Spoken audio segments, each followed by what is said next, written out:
টাকা ছাপিয়ে বা টাকা বরাদ্দ করে আপনি কোনোদিন মানুষের চাহিদা আপনি পূরণ করতে পারবেন না।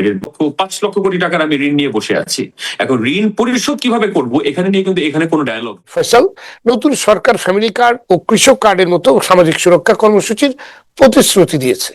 10 মার্চ থেকে ফ্যামিলি কার্ড বিতরণ শুরু করতে যাচ্ছে, কিন্তু এই বিপুল রাজস্ব ঘাটতি প্রতিশ্রুতি বাস্তবায়নের ক্ষেত্রে সরকারকে কি ধরনের চ্যালেঞ্জে ফেলতে পারে বলে আপনি মনে করেন?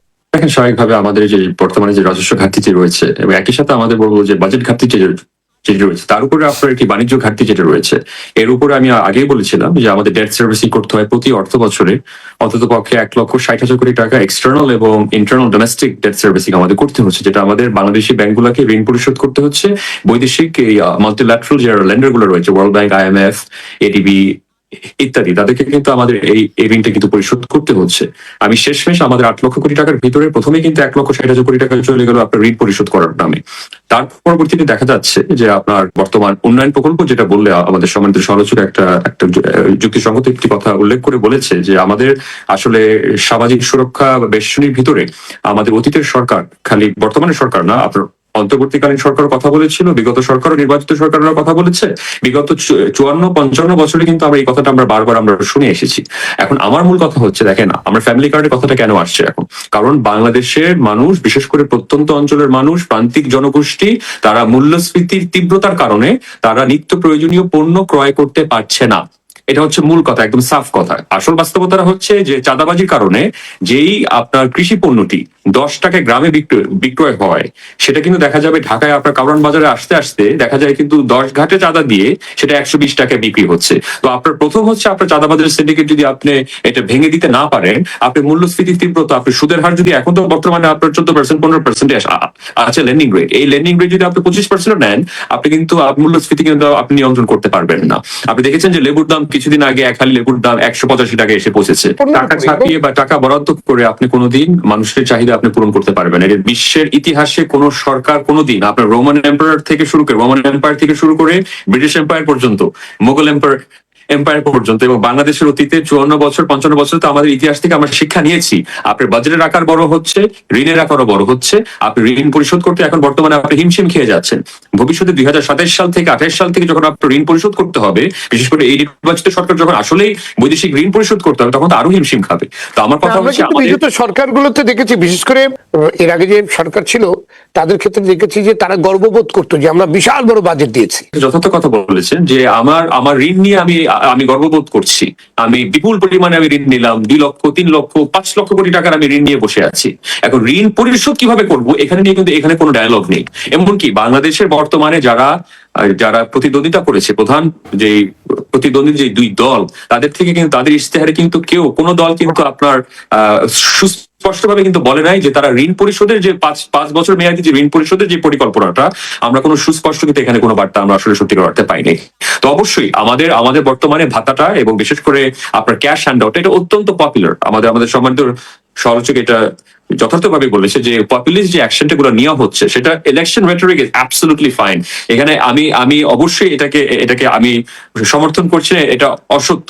এটা বিশ্বের অনেক দেশ, এমনকি আপনার মার্কিন যুক্তরাজ্যে অনেক রাজনীতিবিদরা কিন্তু এই প্রতিশ্রুতিগুলো দিয়ে আসে, কিন্তু ইলেকশন প্রমিস এবং ইলেকশন পোস্ট ইলেকশন আপনার ম্যানিফেস্টো ডেলিভারি, সেখানে আমি মনে করি একটা কনক্রিট অ্যাসেসমেন্ট থাকতে হবে। যেখানে আপনার অর্থ নেই, সেখানে আপনি কি করে আপনার অর্থ বরাদ্দ করবেন? হয় আপনার অর্থ চাপাতে হবে, যেটার ফলশ্রুতিতে মূল্যস্ফীতির তীব্রতা আরো বিপাকে পড়তে পারে দেশের মানুষ, অথবা আপনার এডিপি থেকে, যেটা উন্নয়ন প্রকল্প বাস্তবায়ন করার থেকে আপনি সরিয়ে নিয়ে অর্থটা সরাসরি আপনার ভাতাকে, অর্থাৎ মানুষের ক্যাশ হ্যান্ড আউটের মাধ্যমে সেটা জনগণের কাছে পৌঁছে দিতে হবে। এখন দেখেন, আপনার আওয়ামী লীগ সরকার আমলেও কিন্তু এই আপনার সামাজিক নিরাপত্তা বেষ্টনীর নামে কিন্তু আপনার নগদের মাধ্যমে কিন্তু মোবাইল ফাইন্যান্সিয়াল সার্ভিসের মাধ্যমে কিন্তু অর্থ পাঠানো হয়েছিল। অধিকাংশ যে যারা অর্থভোগী, যারা অর্থ পেয়েছিল, তারা কিন্তু আসলে সত্যিকার কতটুকু তারা সুরক্ষিত হয়েছিল সেটা কিন্তু একটা সঠিক বিশ্লেষণ করা উচিত। আপনি 2500 টাকা দিয়ে একটা পরিবারকে বাঁচাতে পারবেন না যদি আপনার মূল্যস্ফীতির লাগাম আপনি টানতে ব্যর্থ হন। এই সরকারের যে মূলত যে টার্গেট গুলো থাকবে, আপনি যদি এমপ্লয়মেন্ট জেনারেশন করতে ব্যর্থ হয়, যদি তারা মূল্যস্ফীতি নিয়ন্ত্রণ করতে ব্যর্থ হয়, যদি কারেন্সি স্টেবিলিটি নিশ্চিত করতে যদি ব্যর্থ হয়, যেটা আবার বলছি, অন্তর্বর্তীকালীন সরকার কিন্তু অনেক ব্যর্থতা ছিল, এবং আপনার 16 আনার ভিতরে যদি 15 আনা যদি ব্যর্থ হয়ে থাকে, 1 আনা যেখানে সফলতা ছিল সেটা ছিল ম্যাক্রো ইকোনমিক স্টেবিলিটি। অন্তত পক্ষে কারেন্সি স্টেবিলিটিটা তারা কিন্তু রাখতে পেরেছে। আমি যেটাকে ভালো সেটাকে ভালো বলছি, যেটা খারাপ সেটা আমি যথার্থ আমি খারাপ বলছি। কিন্তু এখন বর্তমানে আমরা যেই জায়গাটা আমি আশঙ্কা করছি, বাংলাদেশে যেই কারণে ব্যাংকিং সেক্টরটা স্থিতিশীল ছিল কম বেশি, আপনার তো চুরি করার আর অর্থ বাকি ছিল না। বাংলাদেশের আপনার 10টা ব্যাংকে 90% নন পারফর্মিং লোন কাতারে এসে পৌঁছেছে। আপনি তো চুরি করার কিছু নাই আর এখন। তো বাস্তবতা হচ্ছে, আপনি যদি কেউ যদি সেখান থেকে যদি অর্থ চুরি করতেও চাইতো বা আত্মসাৎ করতে চাইতো, আপনার নতুন করে অর্থ ছাপিয়ে কেন্দ্রীয় ব্যাংকের মাধ্যমে সেখান থেকে অর্থ ছাপিয়ে সেখান থেকে ঋণ নিয়ে আবার অর্থ আত্মসাৎ করতে হতো। তো আমার আশঙ্কাটা রয়েছে যে ভবিষ্যতে এই ধরনের ম্যাল প্র্যাকটিস থেকে কি করে আমরা সরে আসতে পারবো।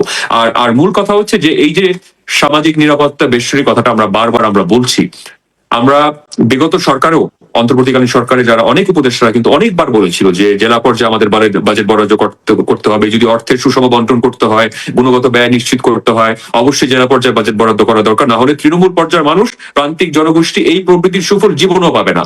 আপনি যদি উত্তরবঙ্গে যান, উত্তরবঙ্গে প্রায় 8টি জেলা রয়েছে, সেখানে লক্ষ লক্ষ প্রায় আপনার 3.5-4 কোটি মানুষ বর্তমানে যেই হাহাকারের মধ্যে দিয়ে বর্তমানে দিন পার করছে।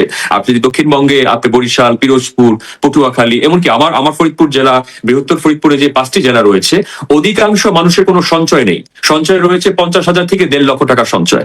জি, অর্থাৎ আমাদের যে অর্থনীতিটা আমরা বানিয়েছি, এটা তো absolutely to serve the 0.0001% interest group, অর্থাৎ মাত্র 5 লাখ থেকে 10 লাখ মানুষের জন্য একটি অর্থনীতি আমরা নির্মাণ করেছি বিগত 54 থেকে 55 বছরে। এখন ভাতার যে প্রতিশ্রুতিটা, এটা ফ্যামিলি কার্ড বলতে পারেন, এটা সামাজিক নিরাপত্তা বেষ্টনী বলতে পারেন, যেটাই বলেন, মূল কথা হচ্ছে আমরা ক্যাশ হ্যান্ড আউট দিচ্ছি সরাসরি মানুষের ব্যাংক অ্যাকাউন্টে, যেটা নগদের মাধ্যমে বা আপনার বিকাশের মাধ্যমে সরাসরি পৌঁছে দেওয়া হবে, বা অন্য কোনো ব্যাংকিং ট্রান্সফারের মাধ্যমে পৌঁছে দেওয়া হবে।